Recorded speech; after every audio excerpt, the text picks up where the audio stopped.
Je voulais juste te parler de l'eau saumâtre que j'ai pris la dernière fois au puits. Alors l'eau saumâtre, c'est vraiment dégueulasse quand même. Au début ça va, quoi, tu vois, quelques gorgées, mais après c'est la misère. Donc ce que j'ai remarqué, qui est intéressant, c'est que le matin, quand l'eau elle est bien froide, franchement tu bois avec plaisir et le goût saumâtre est beaucoup moins écœurant. Là c'est la pause de 10 heures. Donc je vais manger 3-4 morceaux de tichtar. Je t'ai présenté, hein, tichtar c'est de la viande séchée.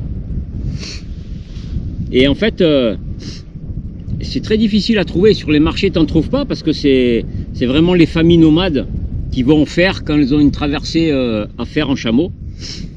Et j'ai eu la chance de rencontrer Aya, c'est une Mauritanienne, lors d'une exposition à Attar, sur une expo sur l'Adrar. Exposition historique et culturelle. Et donc dans la partie culturelle, il y avait l'alimentation avec le lait caillé, zrig, le lait avec la gomme arabique, les dattes, les pâtes de dattes, et il y avait le tichtar. Et du coup Aya, qui était co-organisatrice au niveau de l'alimentation, j'ai demandé où elle avait trouvé le tichtar. Et en fait elle l'avait fait faire pour l'exposition justement. Donc j'ai expliqué que je partais en vélo faire une traversée et que j'aurais aimé avoir 1 ou 2 kilos de viande séchée. Donc elle m'a dit écoute, je m'en occupe, appelle-moi la semaine prochaine.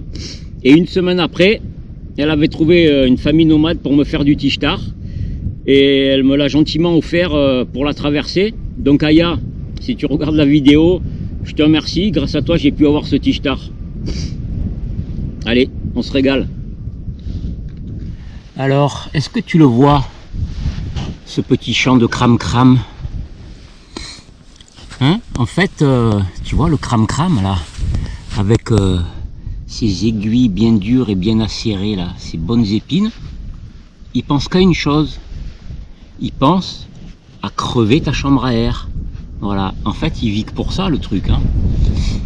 Et aussi tu vois le cram-cram, il pense aussi à une autre chose, c'est rentrer profond dans la plante de tes pieds. Dès que tu t'arrêtes, tu te mets du cram-cram sur les pieds.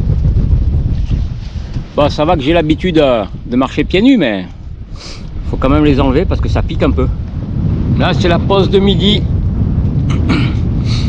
Les cordons de dune se resserrent et franchement là c'est du sable immaculé, il n'y a quasiment pas une herbe, pas de cailloux bien sûr, que du sable vierge et les cordons de dune. C'est magnifique, franchement là je me régale. Même s'il y a le vent, je kiffe là. Our hero claims a warrior's heart. I tell you, the dragonborn comes with a voice wielding power of the ancient arts. Là, je me repose un peu. Parce que les cordons de dune sont de plus en plus serrés et chaque cordon faut le monter à pied en poussant le vélo parce que c'est mou. Donc je me repose à l'ombre, hein. Là il n'y a pas de répit quoi, hein. Cordon. Ce qu'il faut dire c'est que chaque cordon qui est franchi n'est plus à faire, donc ça c'est motivant. Alors à partir de midi et demi, l'eau saumâtre commence à être chaude. Du coup, elle est dégueulasse. Et il me reste un demi-litre d'eau bien potable. Donc là, je me rince la bouche et j'avale l'eau saumâtre. Et puis je prends une toute petite gorgée d'eau douce là à la fin pour le bonheur. Bon, je sais que je dois être à 30 km de Khalaouia, un peu moins. Que vu les dunes, j'y arriverai pas ce soir, mais c'est pas grave, j'y arriverai demain. Donc demain, j'aurai de la très bonne eau du puits de Khalaouia. Donc je vais pouvoir me désaltérer, mais grave. Et je pense que demain, je ferai une journée repos à Khalaouia, bien me reposer avant d'attaquer les 360 km sans aucun point d'eau, que du sable et de l'herbe à chameau. C'est la dernière grosse étape où là il va bien falloir que je gère l'eau, hein. Je vais partir avec 18 litres d'eau. On va espérer que chaque jour j'arrive à faire un peu plus de 50 km dans l'axe, quoi, hein. Je parle pas des zigzags pour contourner les dunes qui en rajoutent. Mais c'est toujours aussi magnifique, même si c'est dur. C'est vraiment beau. Et là on se rapproche du nomade en chameau avec le vélo. On va doucement. Alors c'est plus dur parce que le nomade, soit il est sur son chameau, soit il marche. Tandis qu'en vélo, faut pédaler, quoi. Faut pédaler et quand c'est mou, faut le pousser. Mais sinon, je pense qu'on apprécie tout autant les points d'eau qui sont saumâtres ou clairs. Ça, on se rend compte que l'eau c'est la vie, quoi. En 2 chevaux, il y a toujours la réserve d'eau derrière, donc on fait moins gaffe à ça. Allez, il faut continuer. Believe, believe the dragonborn comes. It's an end to the evil of all Skyrim's foes. Beware, beware the dragonborn comes. For the darkness has passed and the legend yet to grow. Je viens de franchir les derniers cordons. Ça s'est à peu près bien passé. Je file direction le fort de Halaouia. Il reste 6 km, mais c'est la Sebkra là, donc ça roule bien, c'est plat. Out there on your own, sitting naked by the phone, would you touch me? Hey you, with your ear against the wall, waiting for someone to call out, would you touch me? Hey you, would you help me to carry the stone?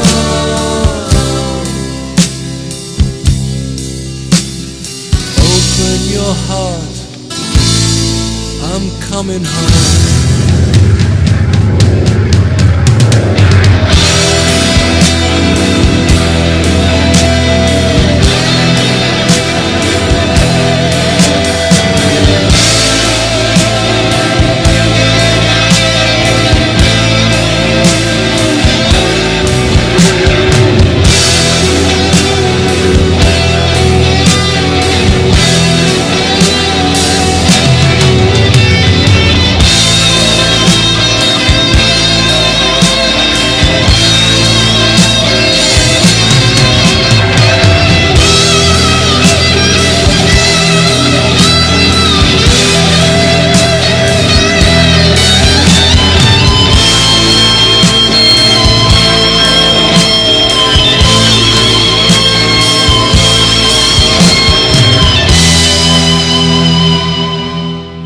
Je viens de programmer Tichit sur le GPS.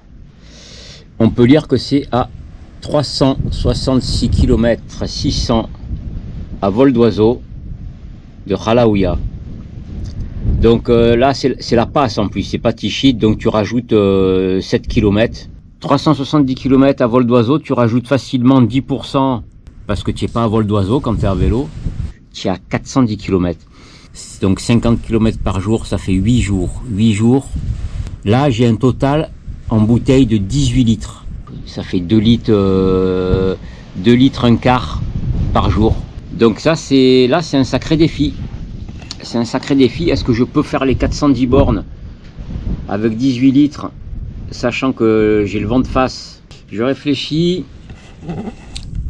Mais bon, c'est une décision difficile à prendre. Je pensais que c'était à 350 moi.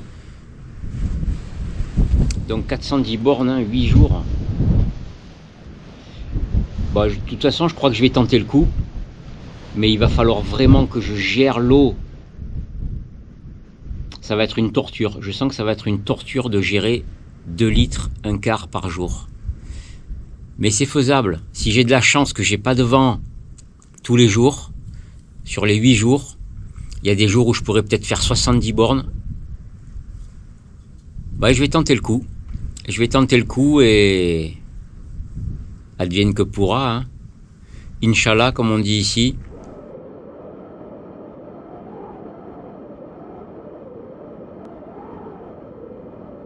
Un hombre solo, una mujer, así tomados de uno en uno, son como polvo, no son nada, no son nada.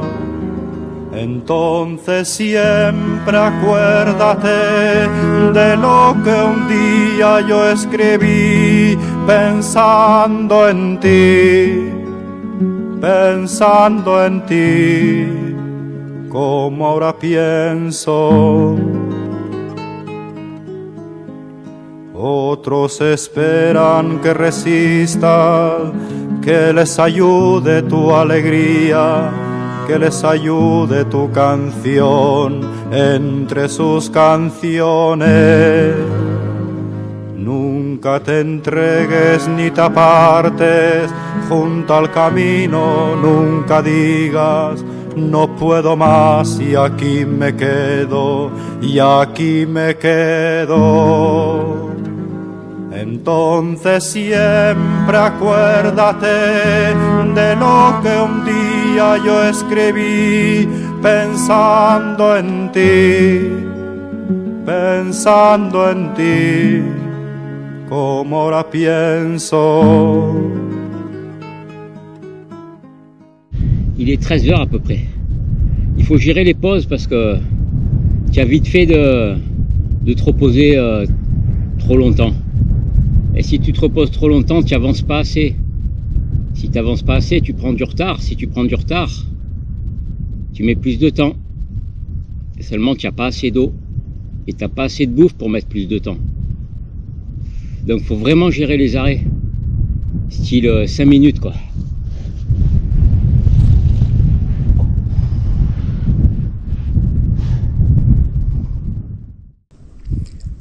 La sortie du canyon depuis Khalaouia était difficile, 2 heures pour sortir, très mou, donc il fallait que je pousse le vélo pas mal de temps. Pas évident au niveau nourriture, juste quelques dattes, quelques viandes séchées, quelques arachides. Mais c'est le premier jour, fatigué, on va voir. Le corps va puiser dans ses réserves s'il n'a pas assez d'alimentation et faut pas que je force de trop.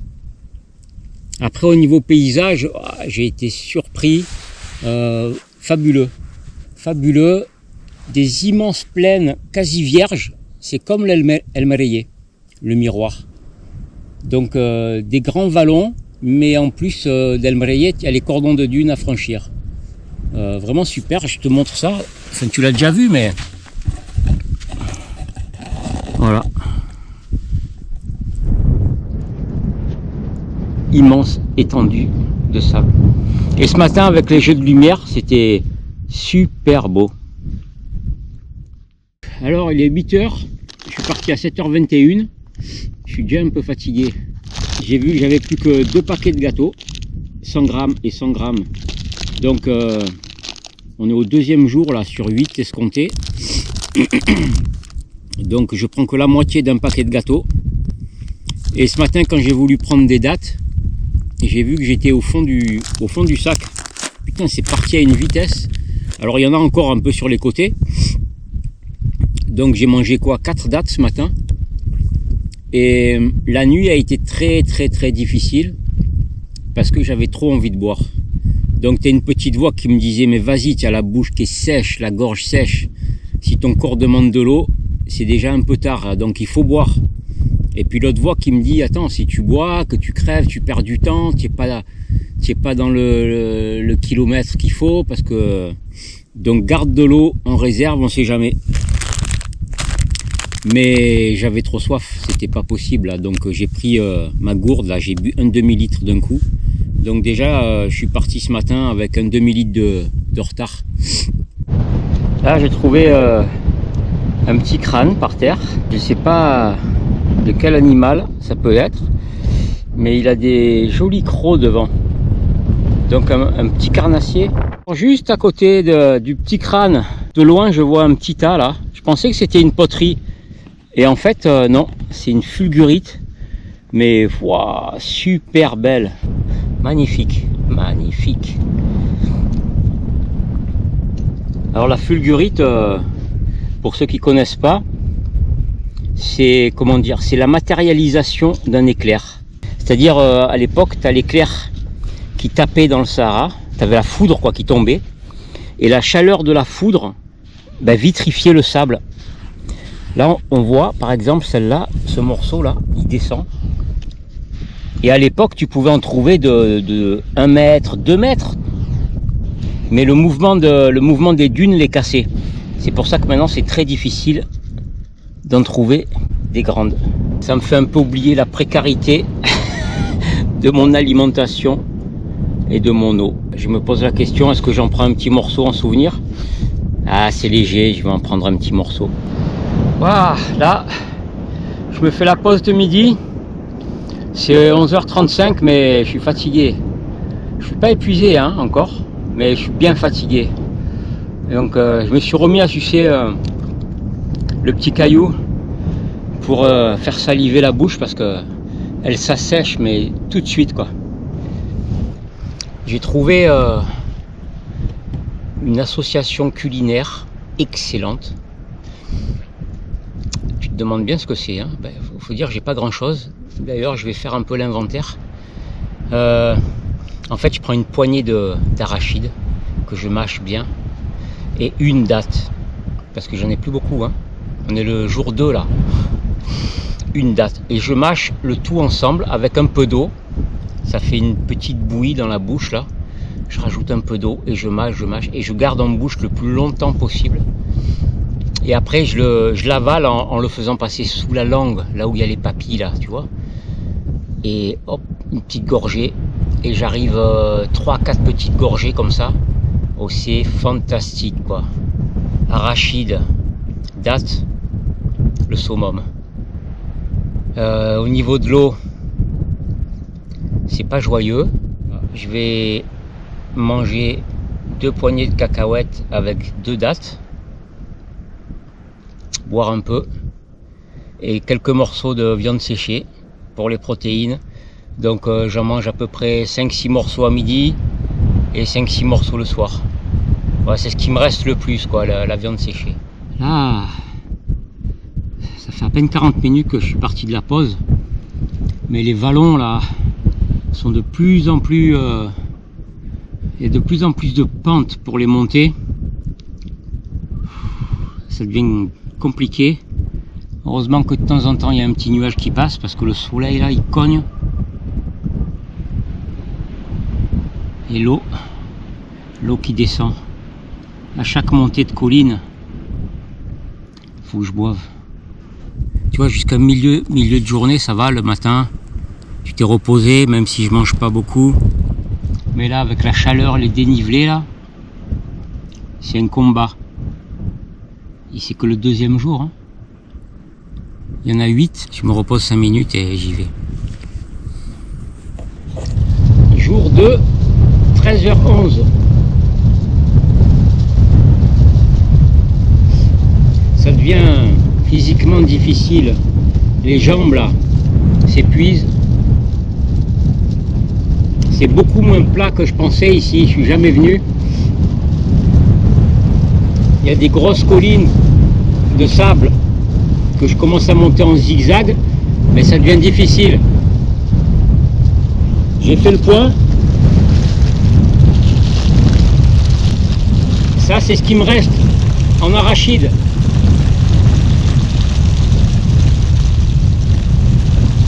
Alaouia, Tichit. 8 jours, je suis au 2e jour, il me reste 6 jours. Est-ce que je peux tenir avec ça d'arachide et ça, c'est les dates qui me restent. 6 jours avec ça.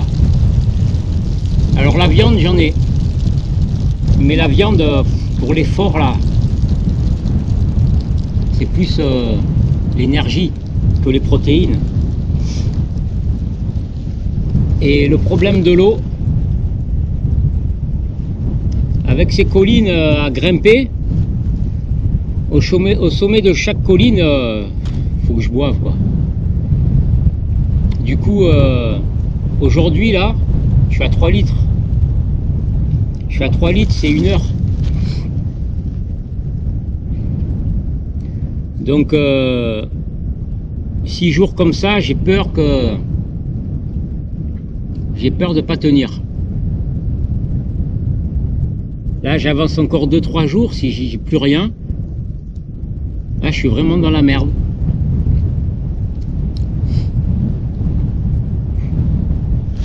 Donc,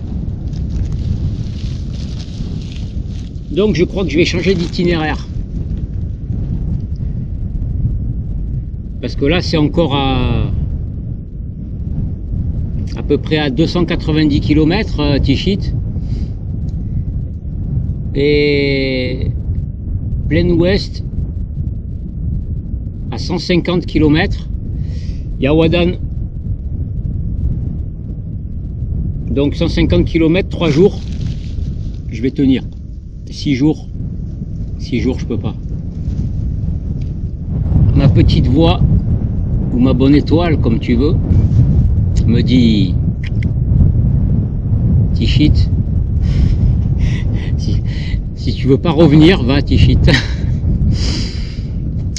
Mais si tu veux pouvoir y aller l'année prochaine, va à Wedan. Donc on va l'écouter, la bonne étoile, parce que faut pas tenter le diable. Ça me soulage un peu parce que c'est vrai que là, vu au deuxième jour l'état de fatigue et ce qui me reste en bouffe, je me dis que non, 3 jours, ouais, 6 jours, 6 jours, non.